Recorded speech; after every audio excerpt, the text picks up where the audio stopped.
नमस्कार, मैं सुरेश कुमार। सबसे पहले आपसे रिक्वेस्ट है कि अगर आपने चैनल को सब्सक्राइब नहीं किया है तो सब्सक्राइब बटन पर क्लिक करके चैनल को ज़रूर सब्सक्राइब कर लें। तो आज हम जिस टॉपिक पे चर्चा करने के लिए जा रहे हैं वो है height and weight. Maximum anganwadi workers जैसे ही जो हाइट एंड वेट जो बच्चों का है वो अपलोड करती हैं, तो जैसे ग्रोथ मॉनिटरिंग में है तो ये देखने में आया है कि कई बार वो क्रॉस वेरीफाई नहीं कर सकती हैं कि कौन सी बेनिफिशियरी का जो हाइट वेट कितना होना चाहिए, हाइट कितनी होनी चाहिए, वेट कितनी होनी चाहिए। तो इसके लिए वो पूछती रहती हैं कि जो नॉर्मल हाइट वेट कितना है। तो उसके लिए आपको कहीं जाने की ज़रूरत नहीं है। आपको सिंपली क्या करना है, जहाँ पे मोर पे जाना है, जैसे ही आप मोर पे जाएंगे फिर आप देखेंगे कि जो न्यू फोल्डर खुलता है वहाँ पे सबसे ऊपर आंगनवाड़ी वर्कर का नाम है, फ़ोन नंबर है, व्यू प्रोफाइल है, डैशबोर्ड है, मंथली प्रोग्रेस रिपोर्ट है, फिर रिसोर्सेज हैं। जैसे ही हम रिसोर्सेज पे क्लिक करते हैं तो जहाँ पे हमारा जो न्यू फोल्डर सबसे ऊपर लर्निंग वीडियोस हैं, फिर उसके बाद अवेयरनेस है, उसके बाद जो जो disability screening checklist for schools, उसके बाद ग्रोथ मॉनिटरिंग असेसमेंट। तो ये जो ग्रोथ मॉनिटरिंग असेसमेंट है इसमें जो सबसे पहले असेसमेंट है वो है स्टंटेड असेसमेंट पैरामीटर, मतलब कि बच्चे का कितना हाइट होना चाहिए। जो स्टंटेड का मतलब होता है ठिकनापन।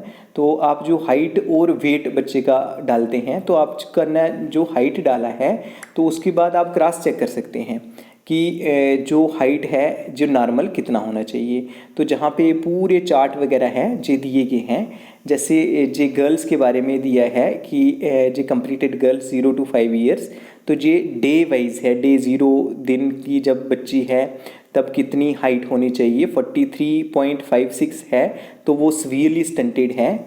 अगर 43.56 से लेके 45.42 तक है तो वो मॉडरेटली स्टंटेड है।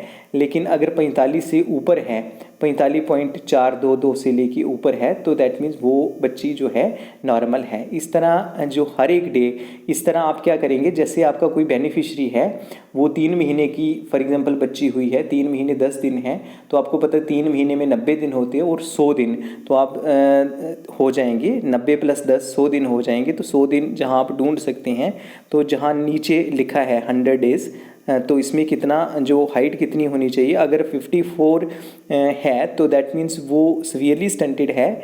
अगर 54 से 56 के बीच में है दैट मीन्स वो मॉडरेटली स्टंटेड है। और अगर 56.398 है दैट मीन्स वो बच्ची नॉर्मल है। तो आप डे वाइज ये एक बार जहाँ पे ज़रूर चेक कर लें अपने बेनिफिशरीज़ को। जैसे ही आप बेनिफिशरी का हाइट वेट करते हैं अपने रजिस्टर में कहीं जो है वो आप नोट करते हैं, तो उसके बाद आप ये जो आपकी चेकलिस्ट है जहाँ भी देख लें कि क्या आपका जो बच्चा है वो इसके बराबर हाइट है या नहीं है। उसके बाद आप ये हर एक ये डे वाइज पे है। उसके बाद वेस्टेड का मतलब है कि जो हाइट के मुताबिक वेट कितना होना चाहिए। तो ये भी आप जो PDF है ये डाउनलोड कर सकते हैं और जहाँ पे आप देख सकते हैं, जहाँ पहले बच्चियों का है फिर लड़कों का होगा, तो ये हर एक का दिया गया है जहाँ पे। तो जहाँ वेस्टेड आप देख रहे हैं कि 0 to 2 ईयर्स जो है हाइट कितनी होनी चाहिए। अगर सेम में है दैट मीन्स उनका वेट इन केजी और हाइट इन सेंटीमीटर के बीच में दिया है। तो कितना हाइट होगा तो वो बच्चा सेम होगा, कितना होगा तो वो मैम होगा, और कितना होगा नॉर्मल होगा, और कितना होगा वो ओवरवेट होगा। तो आप जहाँ से देख सकते हैं, अगर ये जो आप नॉर्मल वाला दिख रहा है आपने इसी को चेक करना है, देखना है कि अगर बच्चे का सबसे पहले आपने एज देखनी कितनी है, जो डेज़ नंबर ऑफ़ डेज़ जहाँ पे है। तो अगर 0 to 2 ईयर्स है तो जहाँ पे डे वाइज जो है ये दी गई है, तो आप जहाँ पे चेक कर सकते हैं कि जो गर्ल्स हैं जी नॉर्मल कितनी होनी चाहिए, कितने केजी वेट होना चाहिए और कितनी केजी वगैरह हाइट वगैरह होनी चाहिए। तो जहाँ पे पूरा जो है जो दिया गया है आप इसको भी चेक कर सकते हैं। उसके बाद ये वेस्टेड असेसमेंट थी। उसके बाद जो है मेज़रमेंट ऑफ वेट कितना होना चाहिए। तो ये भी जैसे सबसे पहले जो गर्ल्स का ही दिया है कि एट बर्थ कितना होना चाहिए, जहाँ पे जो नॉर्मल है वो है कि 2.395 से अबव ही होना चाहिए तो नॉर्मल है। अगर 2.033 से लेके 2 किलो 395 ग्राम के बीच में है तो दैट मीन्स वो जो बच्ची है वो मॉडरेटली अंडरवेट है। और अगर 2.033 किलोग्राम है दैट मीन्स वो जो बच्ची है वो सीवियरली अंडरवेट है।